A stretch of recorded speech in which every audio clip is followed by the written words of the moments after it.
Marking my first night on third shift at the call center, I expected angry customers and endless password resets. Not the rule Ruth gave me before the phone started ringing. Every night, at exactly 3:13, line 13 lights up, she said. Answer before the third ring. Stay polite. Never ask who's calling, and whatever happens, don't disconnect the call. I laughed, thinking it was another overnight prank. Then 3:13 arrived. Every phone on the floor went silent except one. Line 13 flashed bright red, and when I answered, the voice already knew my name. The voice was calm, too calm. "Good evening, Mark." I froze with the receiver pressed against my ear. I hadn't introduced myself. The caller continued before I could answer. "How many people are working tonight?" I glanced across the call center. Ruth stood at the supervisor's desk reviewing reports. Tom leaned back in his chair balancing a stress ball on his forehead while Zoe rolled her eyes from the next cubicle. Charlie was halfway inside an open server cabinet near the equipment room, replacing a network switch. "5," I answered quietly. The line went dead. No goodbye, no click, just silence. I slowly lowered the handset. Ruth was already looking at me. "What did he ask?" I frowned. "You knew it was a man?" She ignored the question. "What did he ask?" "How many people were working?" Her shoulders relaxed slightly. "Good." That was it. No explanation. She simply returned to her paperwork as though nothing unusual had happened. Tom wheeled his chair over a minute later. "So," he grinned, "you met line 13. I laughed. "I guess. You don't sound convinced." "I mean, someone in another office probably forwards the call every night. Company prank." Tom chuckled. "That's exactly what I said." "When?" "My first night." His smile lingered. His eyes didn't. The rest of the shift was surprisingly normal. We handled password resets, billing questions, internet outages, and customers convinced unplugging their router somehow erased the entire internet. By 6 in the morning, my headset felt welded to my ears. As we packed up to leave, I noticed Ruth locking a small metal filing cabinet beside her desk. One drawer was marked with a faded label. Line 13. Before I could get a better look, she shut it and turned the key. "Head home, Mark." I nodded, but couldn't stop thinking about it. The next evening, I arrived 10 minutes early. Tom was already making coffee. "Sleep any better?" he asked. I kept thinking about that call. He handed me a mug. "Don't." "Easy for you to say." "No." He stared into his coffee. "It isn't." Before I could ask what he meant, Ruth gathered everyone together for the nightly briefing. The agenda was routine: system maintenance, a billing update, expected storm-related outages. Then she reached the last item. "Reminder." Her expression hardened. "If line 13 rings, Mark answers it." I blinked. "Why me?" "Because the first person who answers it," she paused, "keeps answering it." Nobody laughed. Tom stared at the floor. Even Charlie looked uncomfortable. I waited for someone to admit it was another joke. Nobody did. Business was steady until just after 3. The wall clock clicked over. 3:13 a.m. Every conversation around the room stopped, almost instinctively. No one said a word. The dozens of desk phones spread across the call center all went dark. Every blinking status light disappeared. Every incoming cue vanished from the monitors. The room became unnaturally quiet. Then, one phone rang. Mine. Its display glowed a deep, unnatural red. Line 13. No extension, no caller ID, just those 2 words. I looked toward Ruth. She gave a single nod. "Answer it." The second ring echoed through the empty office. I picked up the receiver before the third. The same calm voice spoke immediately. "Good evening again, Mark." A chill crawled up my spine. Then the voice asked a different question.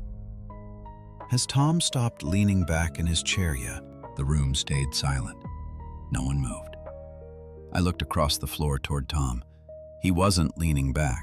Both feet were planted firmly on the carpet. The caller spoke again. "Good." The line went dead. I slowly lowered the receiver. Tom forced a laugh. "Guess I picked the right night to sit up." Nobody joined in. Ruth looked at the clock. "That's enough for tonight." "What do you mean?" I asked. "The call's over." "No, I mean, what was that?" She gathered her folders. "We'll talk tomorrow." Then she walked away.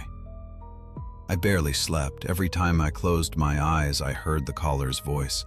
Calm, patient.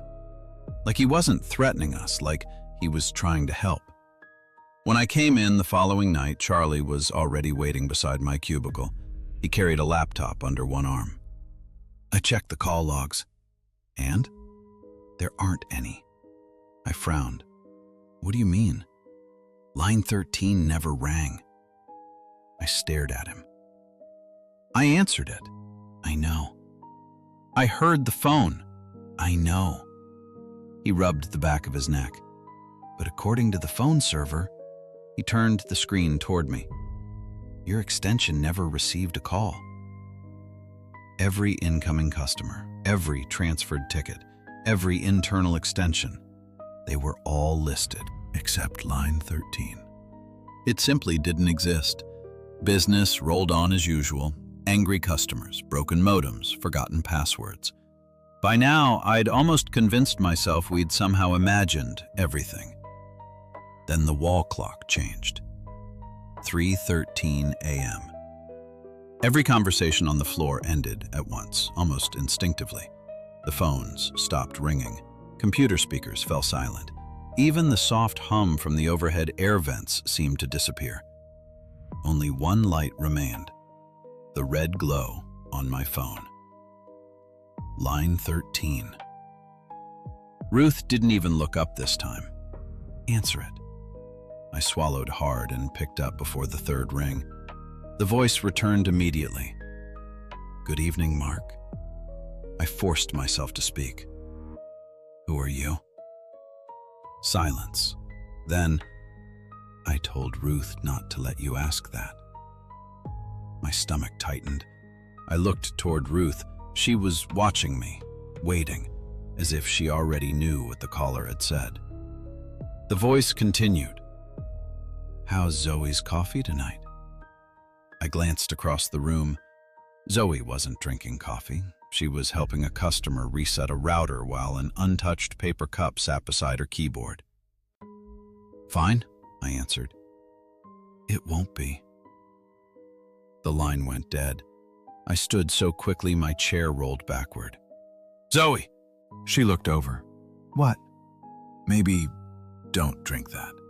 Tom smirked. "Now who's pulling pranks?" "I'm serious." Zoe shrugged. "I literally haven't touched it." She reached for the cup. My pulse spiked. "Wait!" Too late. Her elbow clipped the edge of her keyboard. The cup tipped over. Coffee poured straight into the open vents of her desktop computer. The monitor instantly went black. Sparks snapped from beneath the desk. Charlie lunged forward and yanked the power cable free. The smell of burnt electronics filled the room. Everyone froze. Tom slowly looked at me. "What?" He glanced toward the silent phone. "Did he say?" I didn't answer, because I couldn't stop thinking about one thing. The caller hadn't predicted the spill. He'd known it was going to happen. Exactly, to the second. And for the first time since starting this job, I realized no one on the overnight shift looked surprised anymore, only relieved. Because this time, Line 13 had been trying to warn us. The burnt smell lingered long after Charlie replaced Zoe's computer. Nobody said much for the rest of the shift. Every now and then I'd catch Tom staring at the phone on my desk. Not afraid. Waiting. Like he already knew it would ring again. The next afternoon I came in early. Ruth was alone. The metal filing cabinet beside her desk was unlocked. The drawer labeled Line 13 stood open. Inside were dozens of folders. Yellowed incident reports, cassette tapes, old photographs. She quietly shut the drawer when she noticed me. "You weren't supposed to see that. What is all this?" She hesitated. "Records." "Of what?" "The calls." I stared at her. "How long has this been happening?" She looked down at the cabinet. "Longer than I've worked here." Charlie arrived carrying a dusty archive box. "I found this in storage." The faded label read, Horizon Communications. Our company wasn't called Horizon Communications. It was Everstream Customer Solutions. Inside were employee schedules, training manuals, and a newspaper clipping. Tom unfolded it. The headline read, Overnight Call Center Closed After Electrical Fire. 28 years earlier, a fire had started in the building's telecommunications room just after 3 a.m. Most of the overnight staff escaped. One employee never did. His body was never recovered. The article ended with one sentence that made the room fall silent. The cause of the fire was never determined. Charlie spread old blueprints across the conference table. The remodel covered more than fire damage. He pointed beneath our current floor plan. The original telecom room should still be here. His finger stopped beneath a row of unused cubicles. But according to these drawings, he frowned, it's sealed behind this wall. We all looked toward the back corner of the office. Just gray drywall, nothing else. The rest of the night, nobody stopped watching it. At 2:45 a.m., Charlie grabbed a flashlight. I'm checking. Ruth immediately shook her head. No, it's just a wall. It has stayed a wall for 28 years. Charlie ignored her. He walked between the empty cubicles until he reached the corner. He knocked once. Solid. Again. Solid. Then a third time. The sound changed. Hollow. Charlie slowly turned back toward us. There's a room behind this. Before anyone could answer, every monitor flickered. Customer calls disconnected. The lights dimmed. The wall clock changed. 3:13 a.m. Every phone on the floor went silent. Except one. Mine. Its display glowed crimson. Line 13. I reached for the receiver. Before my hand touched it, the speaker activated by itself. The caller's voice echoed across the entire office. Charlie, he froze. Step away from the wall. Nobody moved. Charlie hesitated. The voice came again, sharper this time. Charlie, move. He took one slow step backward. A split second later, a tremendous impact exploded from inside the wall. The drywall bulged outward. Cracks shot across the paint. Dust rained from the ceiling. Something had just slammed into the other side. Then, silence. Not from the phones. From whatever was behind the wall. As if it knew. We finally knew. It was there. Charlie backed away from the wall without taking his eyes off it. Nobody spoke.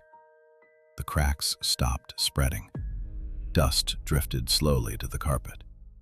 Whatever had struck the other side was waiting. The speakerphone clicked. The caller spoke again. Thank you. Then the line disconnected. None of us moved for nearly a minute. Charlie finally broke the silence. Something hit that wall. Tom nodded. I heard it. No, Charlie whispered. You felt it. He was right. The impact hadn't sounded normal. It had vibrated through the floor, like something enormous had thrown itself against the hidden room. By sunrise, corporate maintenance had already arrived. We watched from the parking lot as two workers examined the cracked drywall. One of them measured the damage. The other quietly replaced an entire section of wall. By the following night, it looked brand new. No cracks, no dust, nothing. Almost as if someone had expected this to happen. Charlie wasn't buying it. He disappeared during lunch and returned carrying a small thermal camera from the IT department. If there's really a room back there, he held up the screen. It'll show a temperature difference. Ruth folded her arms. You're going to get yourself fired. I'd rather get fired than stay curious. Just before midnight, the five of us gathered near the back corner. Charlie slowly swept the camera across the wall. Most of it glowed the same cool blue. Then, one rectangle appeared, perfectly outlined, several degrees colder than everything around it. A doorway, hidden beneath fresh drywall. Tom leaned closer. That's impossible. Charlie lowered the camera. No, he swallowed. It's been covered up. Zoe ran her fingers across the paint. Her hand stopped. There's something here. She scraped away a thin layer of fresh paint with her fingernail. Beneath it, a faded stencil appeared. Only 3 words. Telecommunications room. No one said anything, because we'd all just proved the old blueprints were right. The room still existed. Someone had simply buried it. The wall clock changed. 3:13 a.m. Every light inside the call center dimmed. Every computer monitor went black. The phones fell silent, except mine. I answered before it could ring twice. The voice didn't waste a second. They're waking up. A cold knot formed in my stomach. Who's waking up? You don't have much time. What is behind that wall? Silence, then. They've almost found the phones. My grip tightened. What phones? The caller ignored me. Do not let Charlie open that door. I looked up. Charlie already had a pry bar in his hands. He'd pulled it from the maintenance closet. Ruth stepped toward him. Charlie, he shook his head. We're done guessing. He jammed the flat end into one of the cracks. The drywall groaned. The caller shouted for the first time, not calm, not patient, terrified. Charlie, stop! The lights exploded. Every bulb in the office burst at once. Glass rained from the ceiling. The room dropped into darkness. Only one thing still gave off light. The crimson glow of line 13. Then, from somewhere inside the hidden room, a telephone began to ring. Not digital, not electronic. An old rotary phone. Its metallic bell echoed through the wall. Once, twice, 3 times. Then another phone joined it. Then another, and another. Within seconds, dozens of unseen telephones were ringing together from inside a room that wasn't supposed to exist. The ringing never stopped. Dozens of telephones echoed behind the hidden wall. Old rotary bells, each one slightly out of sync. The sound filled the call center until it was impossible to tell where one ended and the next began. Charlie lowered the pry bar. His hands were shaking. What is in there? The caller answered. Everyone who picked up. A chill ran through the room. What does that mean? I asked. For the first time since I'd answered line 13, the voice hesitated. They thought disconnecting the calls would stop it. Another telephone began ringing behind the wall. Then another. They opened the line. My mouth went dry. The fire wasn't an accident. The lights flickered back on. Every computer rebooted at once. Every monitor displayed the same incoming call screen. No customer names, no phone numbers. Just one word. Holding. The phones on every empty desk began ringing. Cubicles no one had used in years suddenly came alive. Headsets swayed gently, as though someone had just stood up and walked away. The cracked wall groaned. A long fracture spread from floor to ceiling.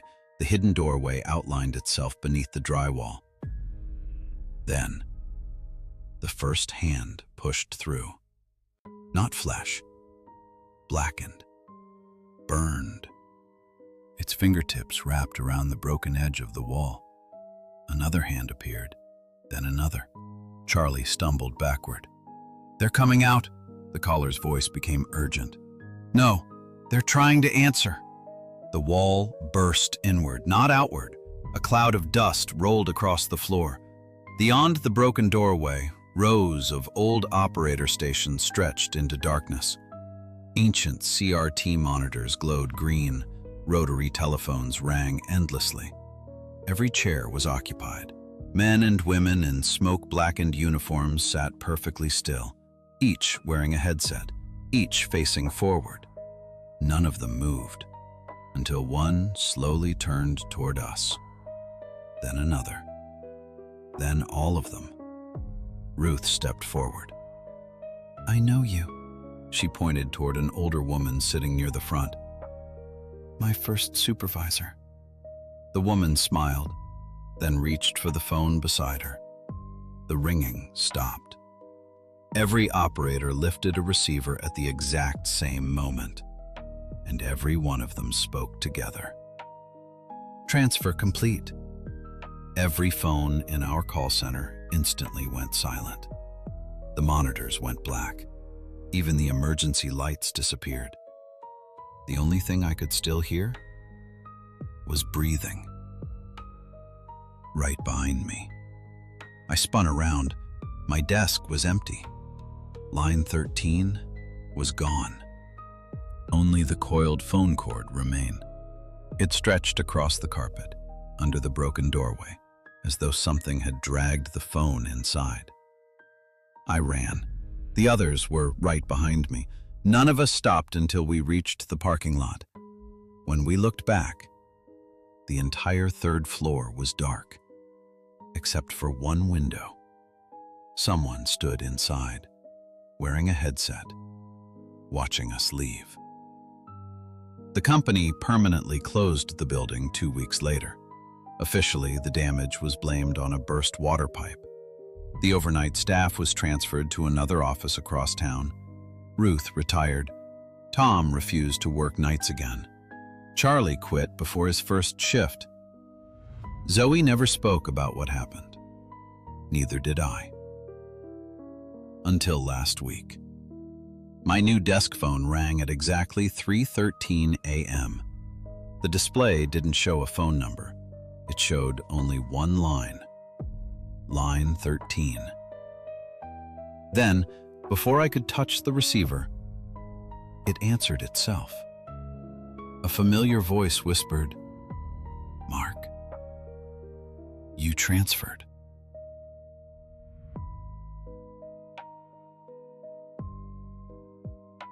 If you enjoyed tonight's story, make sure to let me know by leaving a like. It really helps the channel and lets me know you want more creepy workplace horror like this. And if you're new here, don't forget to subscribe and turn on notifications.